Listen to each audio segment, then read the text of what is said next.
Ahora estamos continuando el estudio de Génesis. Vayamos por favor a Génesis capítulo 10.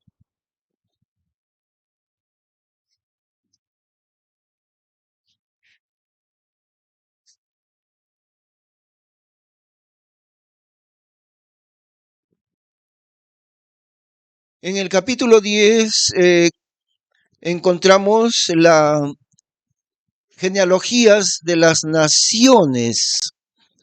Y no vamos a entrar en muchos detalles aquí, pero vamos a ver algunos hechos principales en el capítulo 10.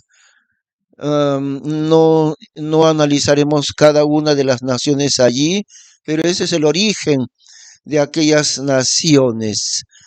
Algunas de estas son notorias, en realidad todas son las que hasta el día de hoy están, pero algunas de estas es un poco difícil identificarlas con exactitud por la antigüedad.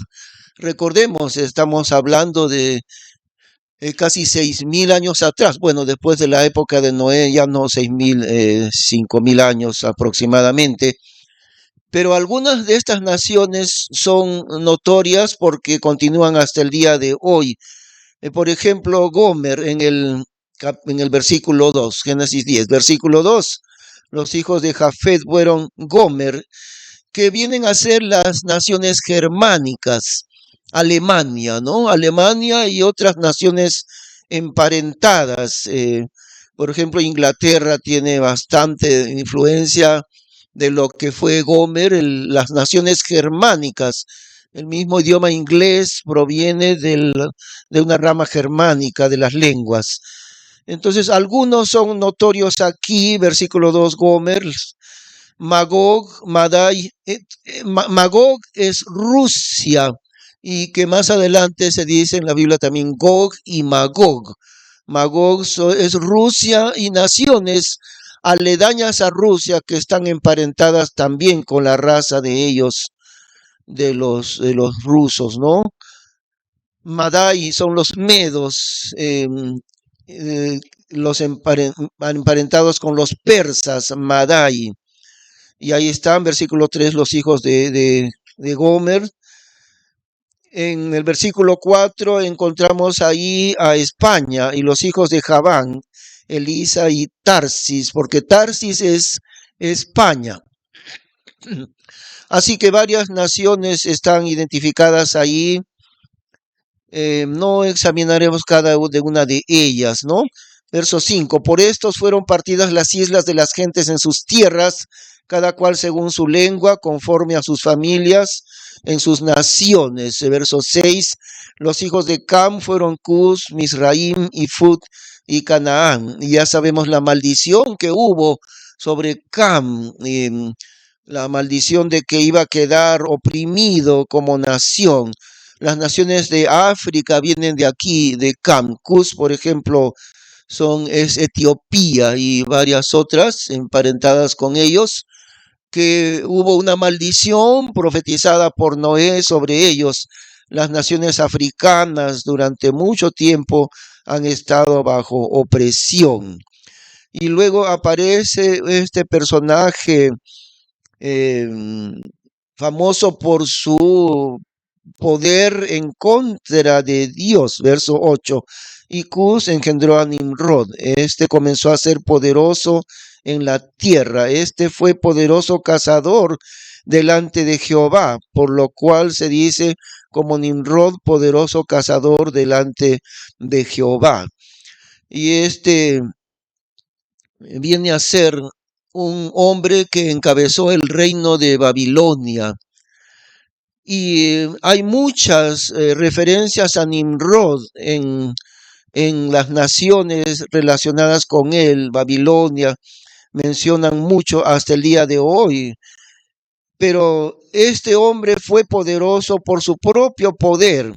Y aquí se comienza a ver el poder del hombre en contra de la voluntad de Dios. Y este fue Nimrod, se podría decir el primer rebelde, no solo poderoso, porque su nombre significa eso, rebeldía. Verso 9, este fue poderoso cazador delante de Jehová. Más exactamente, poderoso cazador en contra de Jehová. Y en la tradición judía de los rabinos, ellos dicen que Nimrod era cazador, no de animales, cazador de personas o como matador de personas, algo así. Versículo 10, y fue la cabecera de su reino, Babel y Arak y Akkad y Calane en la tierra de Senar.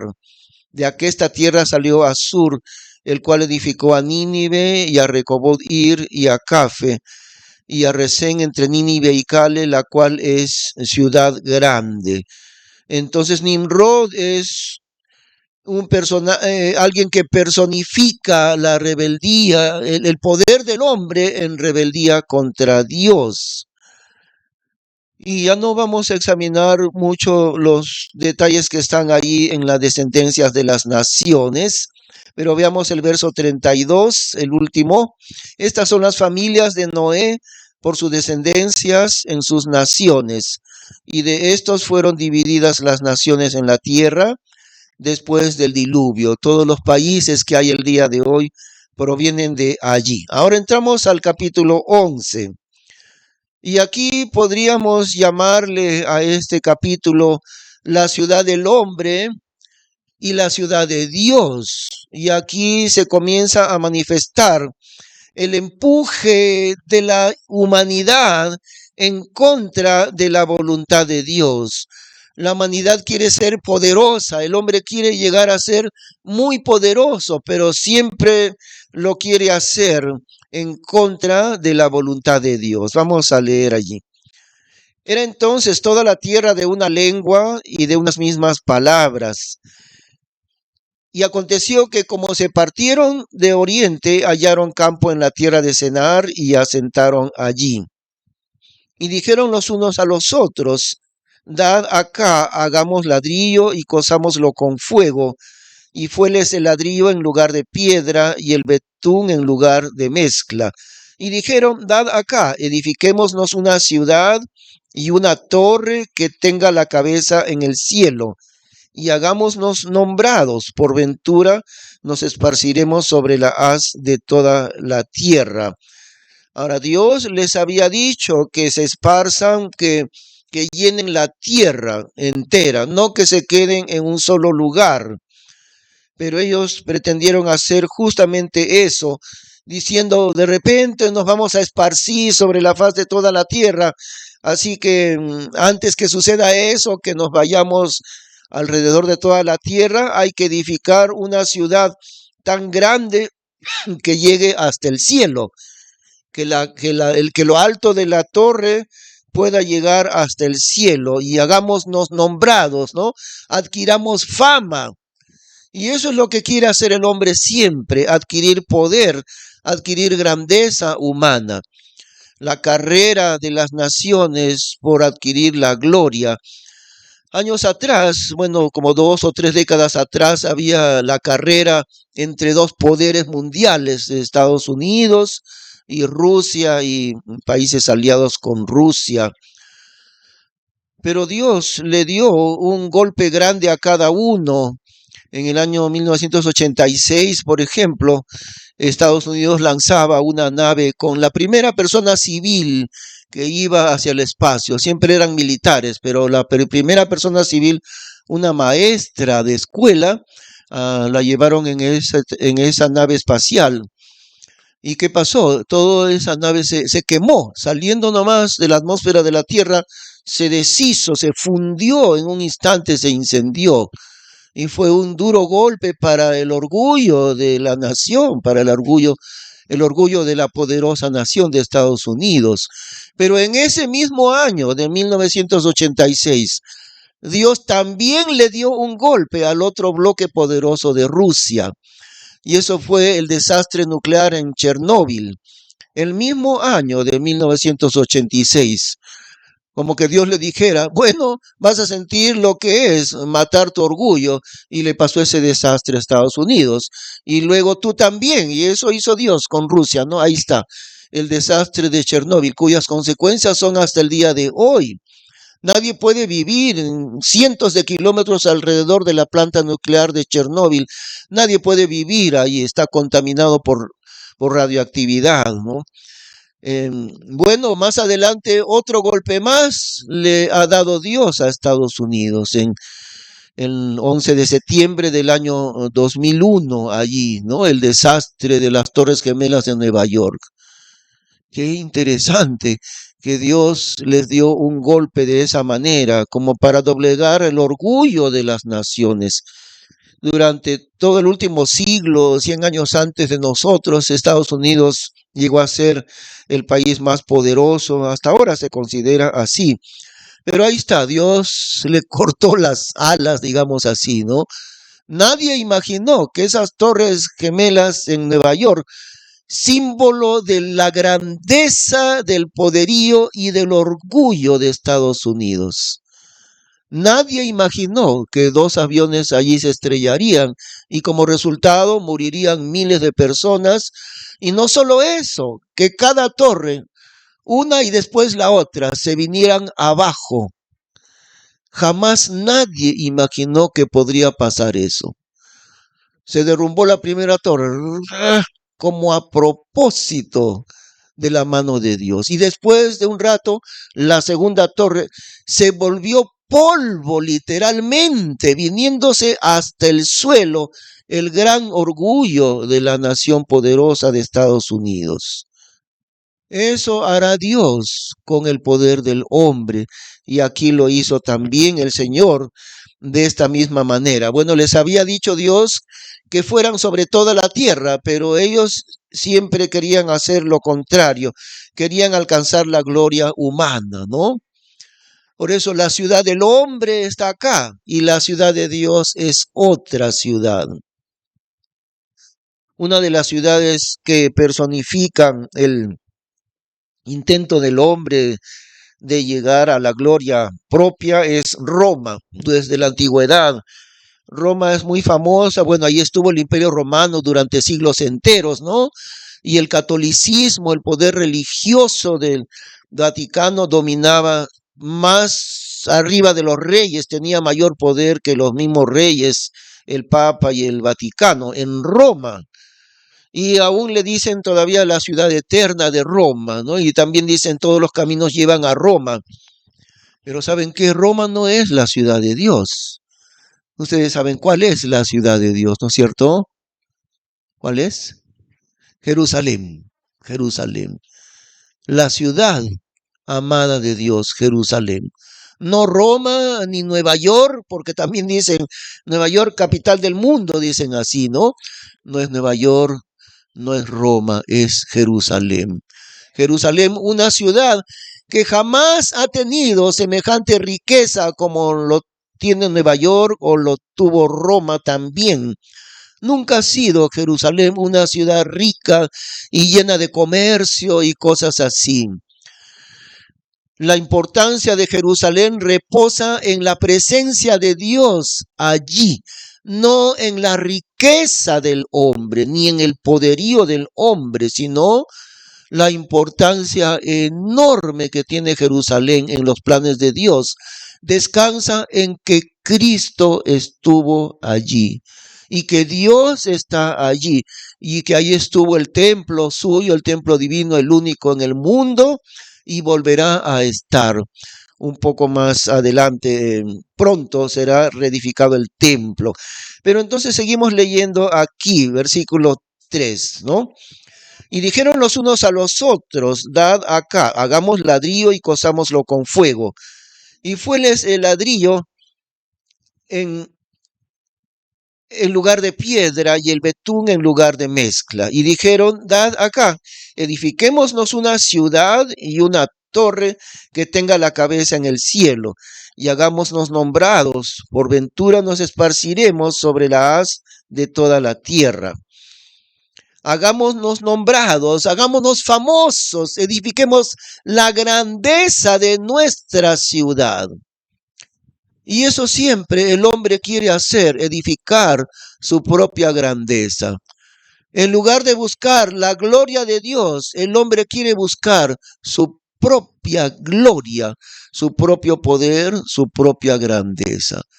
Y hay un choque entre ambas voluntades, la voluntad del hombre de lograr ser poderoso, orgulloso, famoso y grande, y la voluntad de Dios, que es dar la gloria únicamente a Él, de buscar únicamente la gloria de Dios. Y aquí se puede ver eso. Versículo 5. Y descendió Jehová para ver la ciudad y la torre que edificaban los hijos del hombre. Y dijo Jehová, he aquí el pueblo es uno y todos estos tienen un lenguaje y ahora comienzan a hacer y ahora no dejarán de ejecutar todo lo que han pensado hacer. Ahora pues, y acá hay una cosa entre paréntesis que podemos notar, algo muy importante. Veamos que en el versículo 6 está diciendo, dijo Jehová, ¿no? Él, una persona, una sola, singular. Y dijo Jehová, versículo 6. Ahora en el versículo 7 cambia, ese singular cambia a ser plural. Verso 7. Ahora pues, descendamos y mezclemos allí sus lenguas. Primero dice, dijo Jehová. Inmediatamente dice, descendamos y mezclemos allí sus lenguas. Es la Trinidad. Y aunque la palabra Trinidad en sí no está en la Biblia, claro, no está la palabra Trinidad en la Biblia, pero la doctrina de la Trinidad está allí, entre muchos otros pasajes.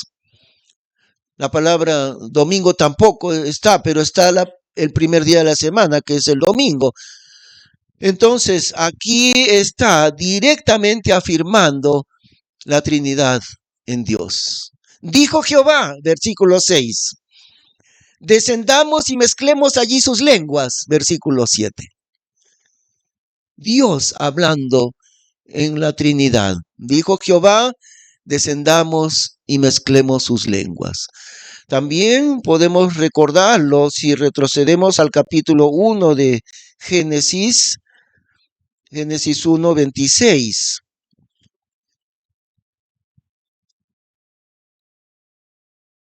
Génesis 1, 26. Ahora en el capítulo 1 de Génesis estamos en la primera página, en el primer capítulo de la Biblia, Génesis 1, 26. Y allí, desde la primera página de la Biblia, está la doctrina de la Trinidad. Dios es uno y se manifiesta en tres personas. Y no son tres dioses, son tres personas. Pero es un solo Dios. Génesis 1:26. Y aquí cuando dice dijo Dios, es usado la palabra del hebreo es Elohim. Elohim es una palabra misteriosa que no tiene una explicación lógica esta palabra. Porque la misma palabra Elohim encierra la Trinidad. Porque Elohim es singular y también es plural. Elohim quiere decir él, los. Él, slash, ¿no? Esa barrita diagonal. Él, los dioses. Claro, dioses no, pero indica que Dios es uno y que Dios es varios. Dios es singular y Dios es plural. La palabra hebrea Elohim encierra singular y plural al mismo tiempo. Eso no sucede en ninguna palabra de ningún idioma, solamente en el hebreo. La palabra que designa a Dios aquí, verso 26. Y dijo Dios, ahí dijo Elohim, que como digo otra vez, es una palabra única, extraordinaria y misteriosa. Elohim es uno y al mismo tiempo varios, singular y al mismo tiempo plural, Elohim. Entonces, y dijo Dios, hagamos al hombre a nuestra imagen, conforme a nuestra semejanza. Debería decir, y dijo Dios, voy a hacer al hombre a mi imagen, conforme a mi semejanza. Debería ser así, ¿no es cierto? Pero no dice voy a hacer al hombre a mi propia imagen y a mi propia semejanza, sino que de manera inexplicable a la lógica de nosotros, comienza con singular, comienza diciendo, dijo Dios, y luego dice, hagamos al hombre a nuestra imagen, conforme a nuestra semejanza. Es la Trinidad allí, desde las primeras páginas de la Biblia. Y eso es una muestra irrefutable de que la Trinidad no es algo inventado, porque como ahí algunos mentirosos dicen, no, la Trinidad la inventaron más adelante, que en el concilio de no sé cuántos inventaron la Trinidad. No es cierto. Este capítulo de Génesis 1 empieza 6,000 años antes de nosotros. Y al empezar la Biblia, en el primer capítulo, ya está presente la Trinidad. Ahora fíjense, los testigos de Jehová se han atrevido a decir, no, es que cuando Dios dijo, hagamos al hombre, estaba conversando con los ángeles. Qué manera de eludir la verdad de Dios. No, dice, dijo Dios, le dijo a los ángeles, con ustedes hagamos al hombre. Pero ¿cómo va a ser el hombre a la imagen de los ángeles? No, el hombre está hecho a la imagen de Dios. Y eso se vuelve a repetir en el libro de Santiago. Los hombres están hechos a la imagen de Dios, no a la imagen de los ángeles. Dios no puede decirle al ángel vamos a crear, porque el ángel no puede crear nada. Los ángeles son seres creados por Dios, no son creadores. Nunca podría decir Dios al ángel, ven y hagamos al hombre a nuestra imagen. Vamos a crear, porque el ángel no puede crear, simplemente. Así que cada cosa que quieren negar de la Biblia, algunos como testigos de Jehová y mormones y muchos otros, siempre tuercen el significado de las palabras de Dios. Es Dios mismo, el Padre y el Hijo y el Espíritu Santo, diciendo, como dice aquí primero, dijo Dios. ¿Quién Dios? Dios la Trinidad, el Padre, el Hijo y el Espíritu Santo. Hagamos a nuestra imagen al hombre. Dios en la Trinidad diciendo así, hagamos al hombre a nuestra imagen conforme a nuestra semejanza. Y ahí está, aunque muchos mentirosos quieran torcer las palabras de Dios, allí están para el que quiere saber la verdad. Entonces otra vez en capítulo 11, versículo 6 y 7, ¿no? 11, el 6, que dice singular, dijo Jehová, y el versículo 7, descendamos y mezclemos allí sus lenguas, que ninguno entienda la lengua de su compañero. ¿Quién está hablando? La Trinidad. Descendamos, mezclemos, es Dios en la Trinidad. Que ninguno entienda la lengua de su compañero. Versículo 8, así los esparció Jehová de allí sobre la haz de toda la tierra y dejaron de edificar la ciudad. Desde el principio Dios les había dicho que cubran la tierra entera, no que se queden allí para construir una ciudad poderosa. El intento del hombre en contra de la voluntad de Dios. Versículo 9, por esto fue llamado el nombre de ella Babel, porque allí mezcló Jehová el lenguaje de toda la tierra, y de allí los esparció sobre la haz de toda la tierra.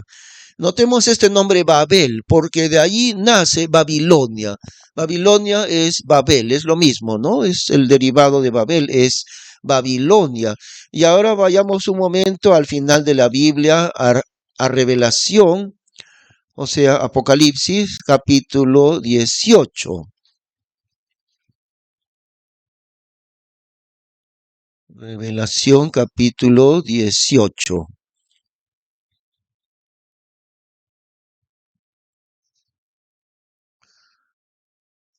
Y aquí encontramos otra vez Miles de años después encontramos a la misma ciudad del hombre llamada Babilonia. Y Babilonia es la misma que Babel y Nimrod, el que edificó el poderoso hombre, ¿no?, en contra de Dios, que edificó la ciudad de Babilonia. Entonces allí leemos: y después de estas cosas vi otro ángel descender del cielo, teniendo grande poder, y la tierra fue alumbrada de su gloria. Y clamó con fortaleza en alta voz, diciendo: caída es Babilonia la grande, y es hecha habitación de demonios, y guarda de todo espíritu inmundo, y guarda de todas aves sucias y aborrecibles, porque todas las naciones han bebido del vino de la ira de su fornicación, y los reyes de la tierra han fornicado con ella, y los mercaderes de la tierra se han enriquecido de la potencia de sus deleites. Y oí otra voz del cielo que decía: salid de ella, pueblo mío, porque no seáis participantes de sus pecados, y que no recibáis de sus plagas, porque sus pecados han crecido y llegado hasta el cielo, y Dios se ha acordado de sus maldades.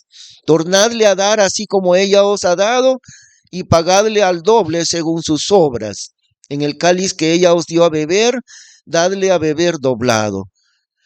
Cuanto ella se ha glorificado y ha vivido en deleites, tanto le da de tormento y de pesar, porque dice en su corazón: yo estoy sentada reina, y no soy viuda, y no veré duelo. Por lo cual en un día vendrán sus plagas, muerte y llanto y hambre, y será quemado con fuego, porque fuerte es el Señor Dios que la juzga, y llorarla han y plañirse han sobre ella los reyes de la tierra, los cuales han fornicado con ella y han vivido en deleites, cuando ellos vieren el humo de su encendimiento, estando lejos por el temor de su tormento, diciendo: ay de aquella gran ciudad de Babilonia, aquella fuerte ciudad, porque en una hora vino tu juicio, y los mercaderes de la tierra llorarán y se lamentarán sobre ella, porque ninguno compra más sus mercaderías, la mercadería de oro y de plata y de piedras preciosas y de margaritas y de tela de lino fino y de púrpura y de seda y de grana y de toda madera de tuya y de todo vaso de marfil y de todo vaso de maderas, las más preciosas, y de bronce y de hierro y de mármol, y canela y olores y ungüentos e incienso y vino y aceite, y flor de harina y trigo y bestias y de ovejas y de caballos y de carros y de siervos y de almas de hombres. Y las frutas del deseo de tu alma se apartaron de ti, y todas las cosas gruesas y excelentes te han faltado. Y de aquí adelante ya no hallarás más estas cosas. Los mercaderes de estas cosas que se han enriquecido por ella se pondrán a lo lejos por el temor de su tormento, llorando y lamentando y diciendo: ay de aquella gran ciudad que estaba vestida de lino fino y de púrpura y de grana, y estaba dorada con oro y adornada de piedras preciosas y de perlas, porque en una hora han sido desoladas tantas riquezas. Y todo gobernador y toda compañía que conversa en las naos, y marineros y todos los que trabajan en la mar, se estuvieron de lejos, y viendo el humo de su encendimiento dieron voces diciendo: ¿cuál ciudad era semejante a esta grande ciudad? Y echaron polvo sobre sus cabezas y dieron voces llorando y lamentando, diciendo: ay de aquella grande ciudad, en la cual todos los que tenían naos en la mar se habían enriquecido por razón de su costosa magnificencia, porque en una sola hora ha sido asolada. Regocíjate sobre ella, cielo, y vosotros, santos apóstoles y profetas, porque Dios os ha vengado en ella. Y un fuerte ángel tomó una piedra como una grande muela de molino y echóla en la mar, diciendo: con tanto ímpetu será echada Babilonia, aquella gran ciudad, y no será jamás hallada. Esa es la gloria del hombre. ¿En cuál gloria estás tú? hermano, hermana, como hijo de Dios? ¿Cuál gloria buscas? ¿En cuál gloria estás? ¿En la gloria del hombre, en la riqueza del hombre, en el intento del hombre? Porque esto es el intento del hombre siempre, ¿no? Lograr la grandeza, lograr la fama, lograr la riqueza. ¿Cuál es el intento de tu vida? ¿Cuál es la meta que hay en tu mente y en tu corazón? ¿Qué cosa forma el centro de tu vida? ¿Hacerte grande? Porque ellos dijeron, hagámonos una torre que llegue hasta el cielo, hagámonos grandes, hagámonos un nombre famoso, consigamos la riqueza del hombre. El mundo va así, de esta misma manera, al estilo de Babilonia, siempre en una carrera loca, y esa carrera loca es una carrera hacia el infierno eterno. Allí desemboca la carrera del hombre. Pero entonces, si esto no es la grandeza del hombre, la voluntad de Dios, ¿cuál es la voluntad de Dios? La ciudad de Dios, hacia ella, hacia la Jerusalén de Dios, es que vamos a ir. Y allí está, en la ciudad de Dios, no en la ciudad del hombre, está la gloria de Dios. Allí un poco más adelante, ahí mismo en Apocalipsis, en el capítulo 21. En el capítulo 21. Y aquí está la ciudad de la gloria de Dios, ya no la ciudad del hombre, sino la nueva Jerusalén, la ciudad de Dios. Versículo 10, Revelación 21:10. Y llevóme en el espíritu a un gran monte y alto, y mostróme la grande ciudad, la santa Jerusalén, que descendía del cielo de Dios, teniendo la gloria de Dios, y su lumbre era semejante a una piedra preciosísima, como piedra de jaspe cristalizante. Y allí se nos dice muchos otros detalles. Recuerdan, hace poco lo vimos, ¿no? Que la ciudad está en forma de cubo, es como un cubo, la misma longitud, el mismo ancho y la misma altura. Esa es la nueva Jerusalén, que será morada de la iglesia. Mientras la ciudad del hombre es Babilonia, la ciudad de Dios es la nueva Jerusalén, que será morada de nosotros como la iglesia de Dios. Su tamaño es aproximadamente creo que es 1800 kilómetros, algo así, cerca de 2000 kilómetros de longitud, y también casi 2000 kilómetros de ancho, y también 2000 kilómetros de altura, es en forma de cubo, ¿no? Una ciudad enorme. 2000 kilómetros son la distancia de toda la costa peruana, desde Tumbes hasta Tacna. 2000 kilómetros. Y esa es la longitud y el tamaño de la nueva Jerusalén, la ciudad de Dios. Esa es la gloria de nosotros como hijos de Dios. Esa es la ciudad de Dios. ¿A dónde vamos? ¿A dónde vamos? Y si vamos a esa ciudad de la gloria de Dios, ¿por qué buscamos la gloria del hombre? Si nuestra gloria está en la nueva Jerusalén, ¿por qué buscamos la gloria del hombre? ¿Por qué no buscamos la gloria de Dios? Y ahora vamos a ver también en el libro de Proverbios, el último capítulo de Proverbios, Proverbios 31.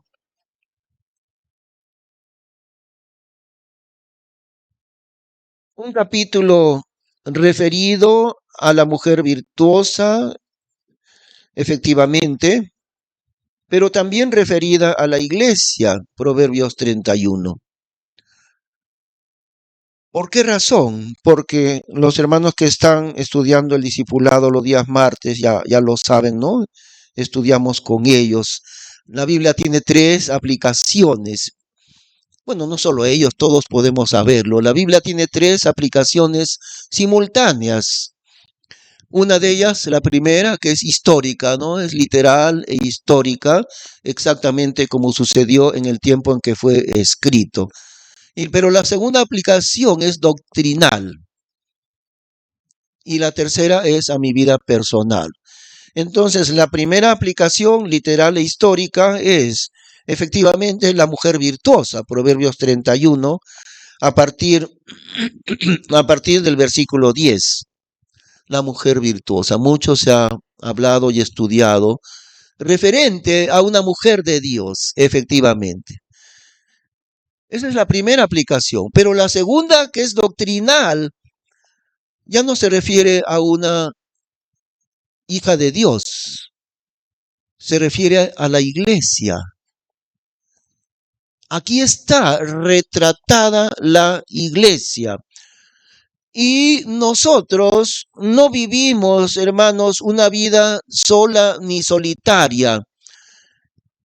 Somos parte de un gran plan de Dios.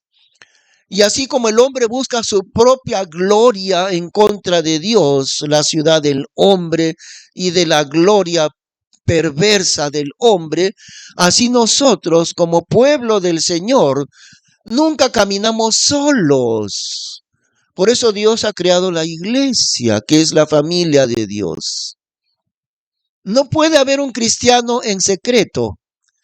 Por eso el cristiano se bautiza. Y ningún cristiano se bautiza solito. Bueno, alguien tiene que bautizarle, ¿no? Pero nadie se bautiza ellos dos ahí solitos y sin que nadie sea testigo de su bautismo. Siempre es un testimonio público, igual que el matrimonio, ¿no? También. ¿Quién se casa en secreto sin ningún testigo? Todos se casan que vean al menos su familia íntima o sus mejores amigos o más personas. Entonces, un cristiano se identifica públicamente, nunca en secreto, nunca solo ni solitario el creyente, siempre como un pueblo de Dios, que es la iglesia local. No la iglesia universal, porque claro, existe en el mundo entero, pero la manera como Dios trabaja es la iglesia local. ¿Ve? En cada iglesia local está el pueblo de Dios. Aquí entre nosotros está el Señor y seguimos un mismo propósito, un mismo camino, una misma voluntad de Dios. Todos unidos seguimos el camino del Señor. Nos animamos unos a otros. Nos consolamos, nos fortalecemos unos a otros. Los mejores momentos que podemos pasar en la semana son los momentos de oración. Ahí estamos los días viernes. A veces venimos afanados, estresados, preocupados, pero ¿saben qué? Siempre al arrodillarnos para orar, siempre viene el consuelo y la fortaleza de Dios en oración. Y para mi vida personal siempre ha sido el mejor momento de cada semana, este momento de estar aquí con el pueblo de Dios. Y eso no solamente desde que predico la palabra de Dios, mucho antes, desde que estaba niño, desde allí siempre he podido experimentar que el mejor tiempo de cada semana es este momento en la presencia de Dios. Y no solo en la presencia de Dios, en la presencia del pueblo de Dios. Y recuerdo un tiempo en que ya era joven ya, pero por ciertos problemas comencé a dejar de congregarme. Fue un tiempito que dejé de congregarme o venía de vez en cuando, así nomás. Pero yo me di cuenta cuánto me hacía falta estar con el pueblo del Señor y caminar en mi vida rectamente con el Señor junto con los demás. Aquí está el pueblo de Dios llamado la iglesia, identificado como la esposa de Cristo. Aquí está. Vamos a leerlo, ¿no? ¿Por qué? Porque nos muestra cuán trabajadora es la iglesia. y cómo es parte de un solo plan de Dios, como cuerpo unido, no cada uno separado, ni solito, ni solitario, como un pueblo entero de Dios. Veamos entonces desde el verso 10. Mujer valiente, ¿quién la hallará? Porque su valor luengamente pasa al de las piedras preciosas. El corazón de su marido está en ella confiado. El marido es Cristo y ella es la iglesia. El corazón de Cristo está confiado en su iglesia, delegándole el Señor Jesucristo a su iglesia todo su trabajo en este mundo. Eso es lo que hace Cristo. El corazón de Cristo está confiado en el trabajo que hace su iglesia. Versículo 10, ¿no? Otra vez, el corazón de su marido está en ella confiado, y de despojo no tendrá necesidad. Darle a bien y no mal todos los días de su vida. Es decir, ella, la iglesia, a su esposo, Cristo Jesús, le ha de dar ella a él bien y no mal todos los días de su vida, a su esposo Cristo. Y entender esto, hermanos, que somos parte de un equipo, somos parte de un pueblo de Dios. No marchamos solitos en uno o en otro camino, marchamos todos en un solo propósito, en un mismo propósito de hacer la voluntad de Dios. El mundo hace otra cosa. Siguen todos ellos juntos en un mismo propósito, hacer la voluntad, pero del enemigo de Dios, de Satanás. Y ahí están, buscando la gloria humana en contra de la voluntad de Dios. Y a veces Dios les pone su mano, como la explosión de esa nave espacial en 1986 en Estados Unidos, y como el desastre de Chernóbil en Rusia, y como las Torres Gemelas que se hicieron polvo y murieron como 2.500 personas, para que Dios le muestre que Dios toca el orgullo de las naciones con su propia mano. ¿Qué sucedió con el barco Titanic en 1912? Era el barco más grande que se había construido jamás. ¿Saben qué dijo el constructor de la nave? ¿Saben, no? ¿Qué dijo? Este barco ni Dios lo puede hundir. Y en su primer viaje, Dios lo hundió. Así Dios deshace el orgullo del hombre. Pero nosotros estamos en otro asunto, hermanos. Estamos aquí.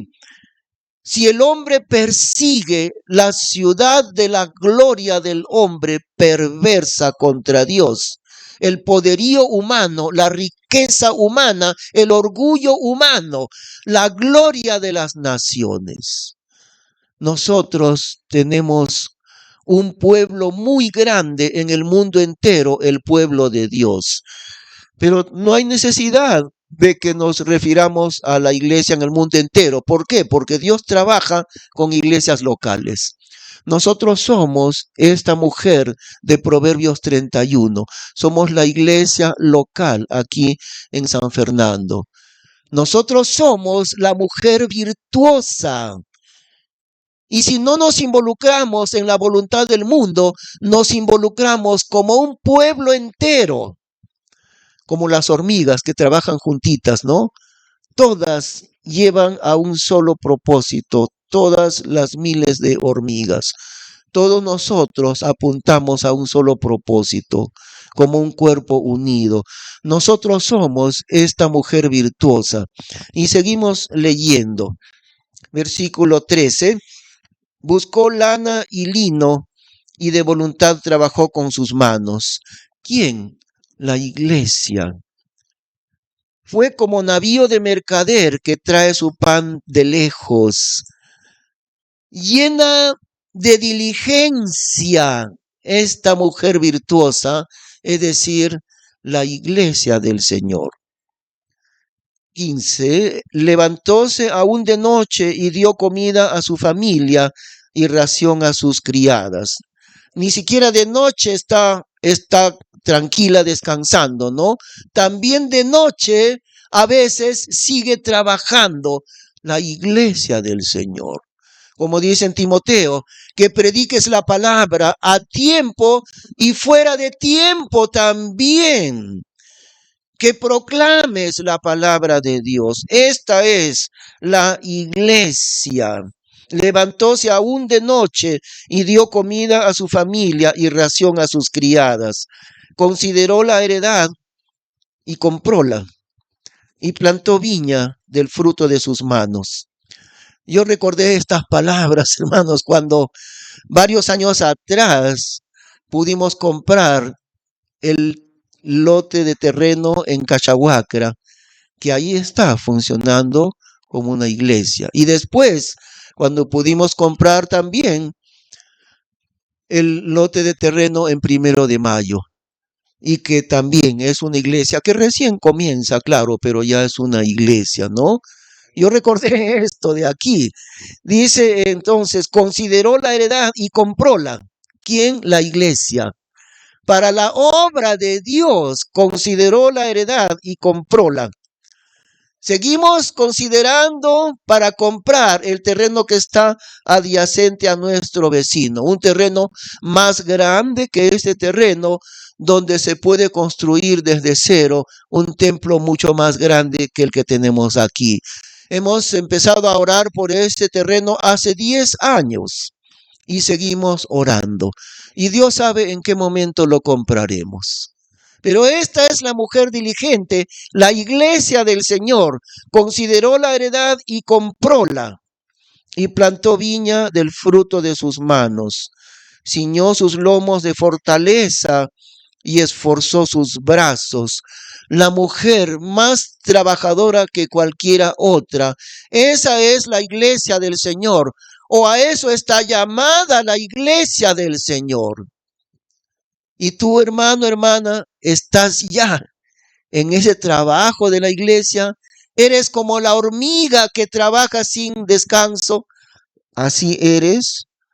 Cuando de la Biblia dice en Proverbios que las hormigas no tienen jefe. No tienen quien les mande.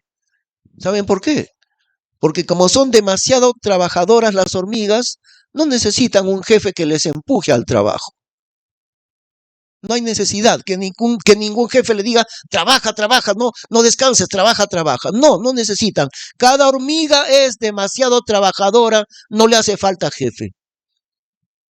¿Qué hormiga eres tú, hermano? ¿Eres hormiga? ¿De verdad seremos hormigas? Estamos llamados al trabajo de Dios. Y si no te sientes una hormiga trabajadora, si no te sientes parte de esta mujer diligente que no descansa ni de noche, considera por favor a lo que Dios te llama para involucrarte en ese trabajo diligente de la mujer virtuosa que es la iglesia del Señor. Sigue diciendo, ¿no? Verso 17, ciñó sus lomos de fortaleza y esforzó sus brazos. Gustó que era buena su granjería, su candela no se apagó de noche, ni de noche su lámpara se apaga. Ahora siempre la candela, la luz y la lámpara, ustedes saben qué es, ¿no? La luz y la lámpara es la palabra de Dios. La palabra de Dios en la iglesia sigue brillando, no se apaga ni de noche. La palabra de Dios en medio de la iglesia del Señor. 19. Aplicó sus manos al uso y sus manos trataron la rueca. Bueno, la rueca es donde preparan la lana, ¿no? ¿Han visto? Las señoras que tienen una que va girando así, ¿no?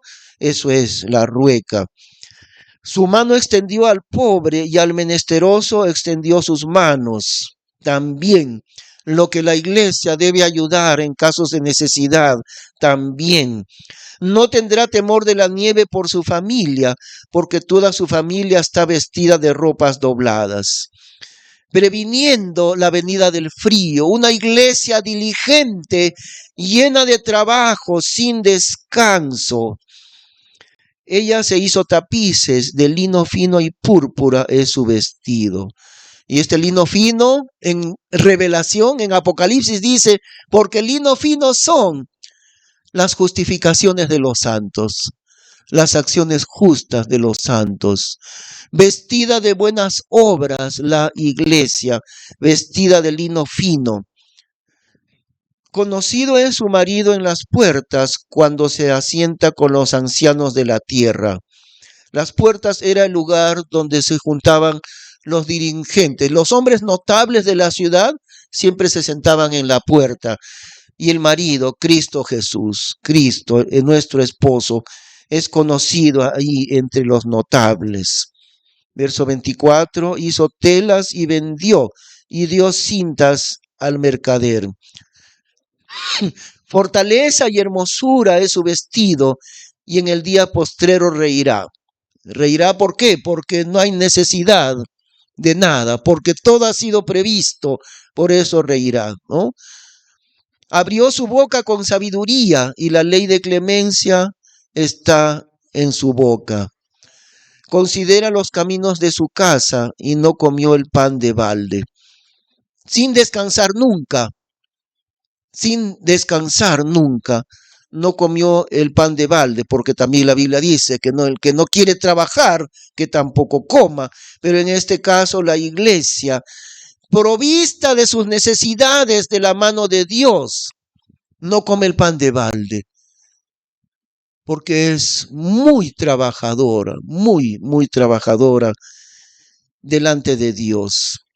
Ahora miren, no estamos hablando de trabajar para nosotros mismos, porque no está hablando de eso aquí. Está hablando de trabajar para el reino de Dios. Y lógicamente cada uno tiene que trabajar.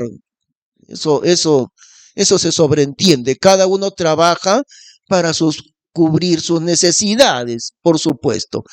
Pero ya no está hablando de trabajar para mantenerse uno mismo. Lo que está hablando aquí es trabajar para el reino de Dios y trabajar todos como un solo equipo. Toda la iglesia trabajando como hormiguitas. De eso es lo que está hablando. Trabajar para el reino de Dios, no para nosotros mismos. Considera los caminos de su casa y no comió el pan de balde. Levantáronse sus hijos y llamaronla bienaventurada, y su marido también la alabó. Cristo nos ha de felicitar porque somos la mujer virtuosa. La pregunta es, si es que ya lo somos, de repente todavía no. Esa es la pregunta. Ese es el llamamiento de la iglesia. ¿Ya somos esa mujer virtuosa o todavía no? Ahí está la pregunta para nosotros. Versículo 29. Muchas mujeres hicieron riquezas, mas tú las sobrepujaste a todas. Se refiere a las riquezas de Dios, claro. No a la gloria del hombre. La iglesia hizo más riquezas que cualquiera otras. La iglesia del Señor. Riquezas espirituales, almas llevadas para el reino de Dios. Y en verdad eso es lo que estamos pidiendo, hermanos, porque estamos en los momentos de oración pidiendo continuamente a Dios eso. Señor, danos la riqueza tuya, danos nuevas almas para tu reino. Como Raquel, esposa de Jacob, que al no tener hijos le decía a Jacob, dame hijos o si no me muero. Ahora Jacob le dijo, yo no soy Dios que te impidió el fruto de tu vientre. Pero ella seguía diciéndole a Jacob, dame hijos o si no me muero. Y ese es el clamor de nosotros, hermanos, como iglesia. A Dios, el clamor a Dios. Así como Raquel le pedía a su esposo Jacob, nosotros, la iglesia, pedimos a nuestro esposo Cristo Jesús: dame hijos o si no me muero. Danos nuevas almas para Cristo. De otra manera, por gusto estamos aquí todavía en esta tierra. Si no es para tener hijos espirituales. Eso entendía Raquel. No podía tener hijos bastantes años. Finalmente Dios le escuchó y Dios le dio al hijo más amado de Jacob, a José, y después a Benjamín. Dios le escuchó, pero durante largo tiempo no tenía hijos. Y nosotros estamos en esa condición como iglesia, hermanos. Largo tiempo no tenemos, o casi no tenemos nadie que sea una alma nueva. Tal vez uno, tal vez dos, sí, pero no así. Queremos ser una iglesia fructífera, llenos de frutos del Espíritu Santo. ¿Cómo los llegaremos a tener? Pidiéndole al esposo Cristo Jesús: dame hijos, o si no, me muero. Y trabajando como mujer virtuosa, que Dios nos considera así. Dios le llama a su iglesia la mujer que nunca descansa, la mujer virtuosa. Pero la pregunta es, ¿realmente somos así? ¿Somos esa mujer que nunca descansa? La respuesta es de nosotros, ¿no? Vamos a orar. Gracias, oh Padre Santo, por tu palabra, por lo que tú nos enseñas en ella. Queremos llegar a ser aquella mujer virtuosa, entendiendo que la voluntad del mundo es la gloria perversa del hombre en contra de Dios. La voluntad de las personas que no te conocen, llenarse de poder, llenarse de fama, llenarse de riquezas, llenarse de placeres en el pecado. Pero nosotros estamos en otro camino, Señor. Somos llamados por ti, aquella mujer virtuosa que nunca descansa en el reino de Dios. Te vamos a seguir clamando sin cesar, Señor, por nuevas personas arrebatadas del infierno para la vida eterna. Dame hijos, o si no me muero. Danos hijos espirituales, Señor, como iglesia llena de frutos para tu reino, porque estamos dispuestos a trabajar sin descanso. Gracias, Señor, te damos en el nombre de Cristo Jesús. Amén. Hermanos, les invitamos a ponerse de pie para cantar el último himno, por favor.